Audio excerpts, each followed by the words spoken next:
How's it going, everyone? Rogue here. So today we're going to talk about the events of the past week. Two tweets that I've sent to Terry and Yannick that have explosively blown up lately. So I'm going to give you my thoughts, the realistic expectations on what is to come with the Division 2. Not necessarily Heartland, because again, we just don't know hardly anything.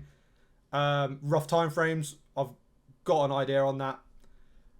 And now I'm going to answer a question to you, Epic Slayers. So,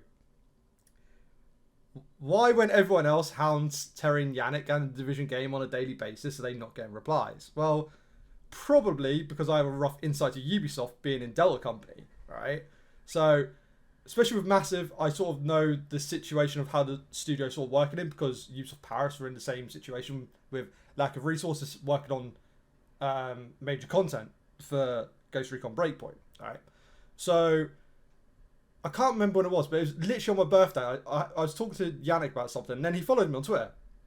So, that was May 30th when he followed me on Twitter. I've had the odd chit-chat with Yannick, nothing major. So, I don't message him often. I don't at him often. I don't even hardly ever message Terry. And when I do, it's just a brief little question of this and that. That was mainly with Division 2.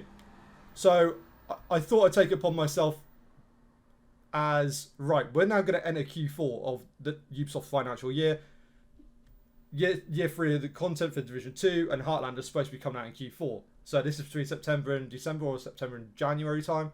But mainly the end of this year. Now, we were on the verge of entering this quarter, right? And we still heard nothing. So I thought, well, I know if I do get a reply, I know the generic response I'm going to get, right? So there you go. You saw the tweet. And that's pretty much it. Like, I thought I'd speak up for the community if I was lucky enough to get an answer. And I got an answer twice, actually. So, ayo. So that's for you, Epic. And right now, we're going to dive into the rest of the video. And we're going to dive in right from the start. So the 72-hour window from the tweets. So we're going to start with the Terry and Yannick tweet. Let's get into it.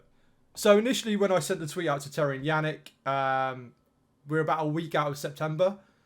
So I literally said, and I'm just going to summarise it very quickly. You'll see the tweet on the screen. With 4 months left of the year, are you both on track to release year 3 content? And Heartland, the silence is not helping. And we need news on the game sooner rather than later. Especially with the progression where you guys are at on the respective titles, right? Now, I was just being quick to the point because you can't really send big tweets, right? Unless it's DMs, and unless you're lucky enough to have everyone, following you, then it's just not going to happen. So I thought I'd be very public with this, because I know Epic, Kamikaze, everyone's going to see my tweet, right? We all follow each other. So Terry did reply, hey Rogue, as I'm sure you know, Yannick and I aren't the folks responsible for deciding when news about dates and game progress will happen. When we get the green light, they'll share when they will. Now, most of that was as I expected as a generic reply, if I got one, and I did, right? So I followed up to Terry being like, look man, I'm not trying to be a dick, but, I just feel like more can be done, especially with the position you and Yannick are in at the studios on these titles. You could probably push for a little bit of information just to come out on the games. Doesn't need to be gameplay, just what you're working on, give the community a little bit of excitement, yeah? And, Terry, again, he did follow up and he went, look, I didn't see you being too negative, but obviously, as you can understand, I do get hounded day to day, right? Even on other games, right? Which I completely agree, and massive shout out to Terry for even taking the time to reply to this, because Terry doesn't reply to anything Division related hardly ever anymore. So, big shout out to Terry. I've got a lot of respect for the guy. I've had some good conversations with him in the past when things have been broken. So, shout out to Terry. So, about 2 days later, I was literally, Fribby put a tweet out. He's another Division content creator, newish content creator. Streams a lot on Twitch, a lot of Division PvP. Plays with Reedsy and everyone, so I played with them.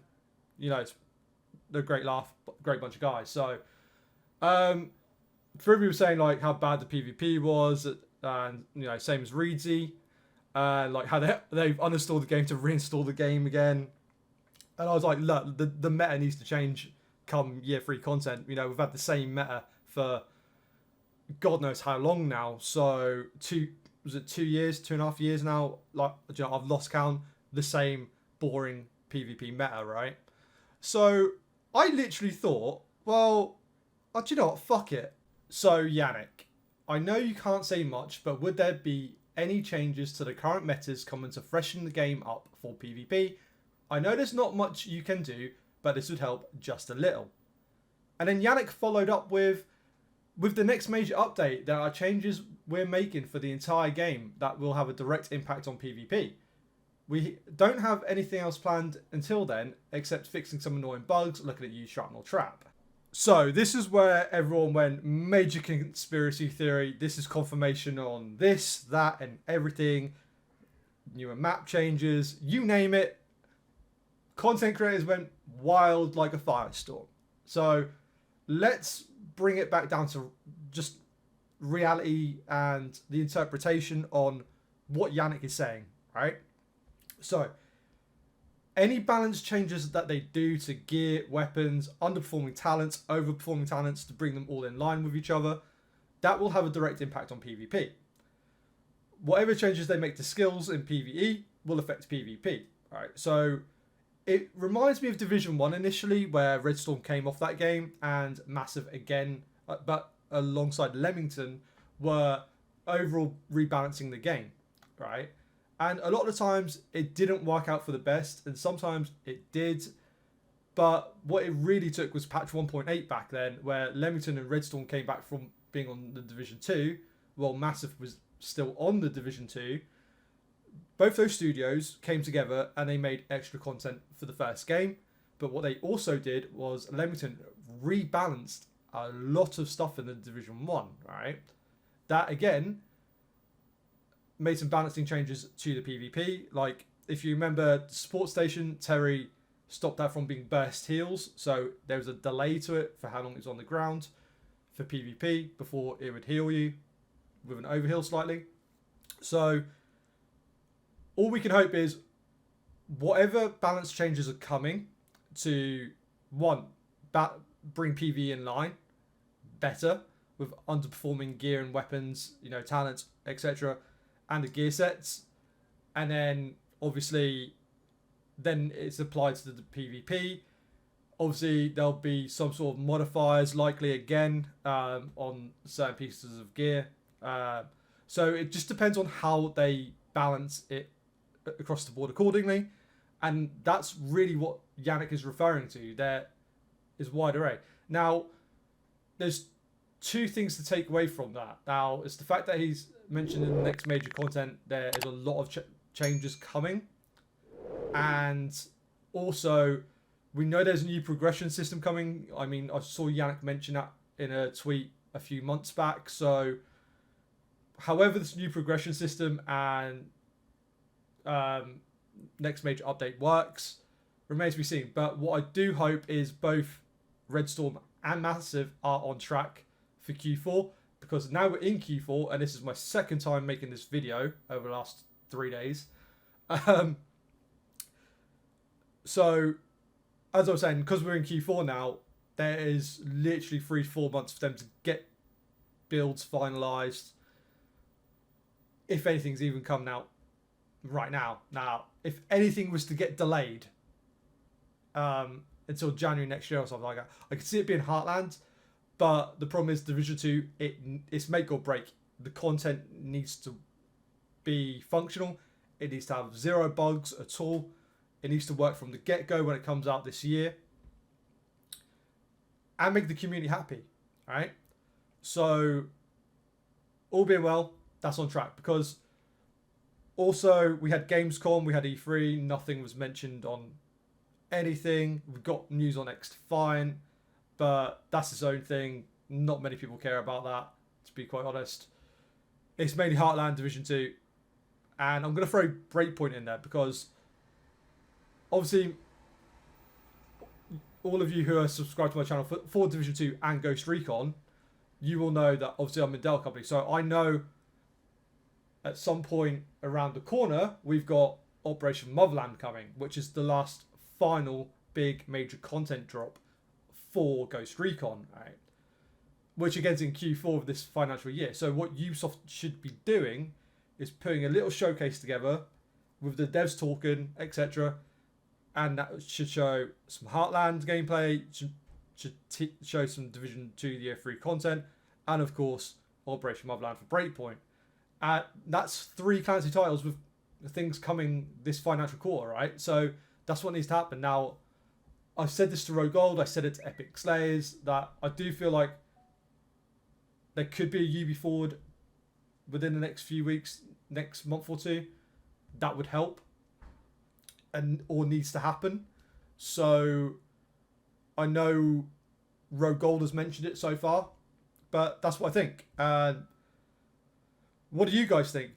Like, do you think like my initial tweets kind of got a little bit too creative with what some people thought that they interpreted it as? Because I was a bit like, okay, after I saw the first 2 videos go out from the guys, I was like, okay, this is blown up slightly. So yeah, again, if I get more replies from Terry or Yannick on the games, or new and news comes out, I will put it on the channel. I will talk about it.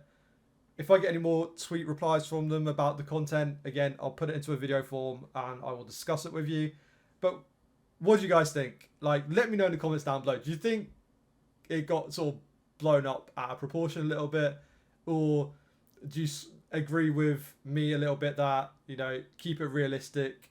Keep your expectations low on the content as well, because you never know, it could be underwhelming or it could be great. So yeah, let me know down below. If you like this video, drop a like on it.